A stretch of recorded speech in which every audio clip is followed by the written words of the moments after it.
আসসালামু আলাইকুম ওয়া রাহমাতুল্লাহ। আজ আমি আপনাদেরকে জানাবো সূরা ফাতিহার ফজিলত। যে সূরাটি ছাড়া আমরা নামাজ পড়তে পারি না। প্রতি রাকাত নামাজে সূরা ফাতিহা পাঠ করতেই হয়। আমরা অনেকেই সেই সূরার ফজিলত সম্পর্কে জানি না। চলুন জেনে নেই সূরা ফাতিহার ফজিলত। নবী করিম সাল্লাল্লাহু আলাইহি ওয়াসাল্লাম হতে বর্ণিত, তিনি বলেন, ফাতিহাতুল কিতাব, সূরা ফাতিহা আল্লাহ আমাকে আরশের নিচ হতে দান করেছেন।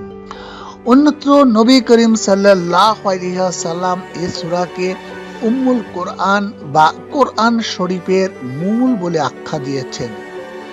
হযরত জিবরাইল আলাইহিস সালাম একদা নবী করিম সাল্লাল্লাহু আলাইহি ওয়াসাল্লামকে বলেছেন যে আল্লাহ তাআলা আপনাকে দুটি নূর দান করেছেন, যা ইতিপূর্বে অন্য কোনো পয়গম্বরকে দান করা হয়নি।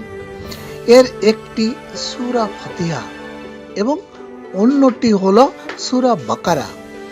প্রত্যেক নামাজের প্রতি রাকাতে এই সূরাটি পাঠ করা হয় বলে একে সূরাতুল সালাত অর্থাৎ নামাজের সূরাও বলা হয়ে থাকে। এ সূরা কাগজে লিখে দরজার উপর ঝুলিয়ে রাখলে ওই ঘর নিরাপদ থাকবে। জ্বরের রোগীকে এ সূরা পড়ে পানিতে ফুঁকিয়ে সে পানি রোগীকে খাওয়ালে ইনশাআল্লাহ জ্বর সেরে যাবে। আমাশয় ক্লিষ্ট রোগীর জন্য একটি গ্লাসে পানি নিয়ে বিসমিল্লাহ সহ সূরা ফাতিহা কয়েকবার পড়বে এবং প্রতিবার গ্লাসের পানিতে ও রোগীর পেটে ফুঁ দিবে। শেষে পড়া পানি রোগীকে খাওয়াবে। ইনশাআল্লাহ মহান আল্লাহ তাআলার অশেষ মেহেরবানিতে রোগীর আমাশয় ভালো হয়ে যাবে।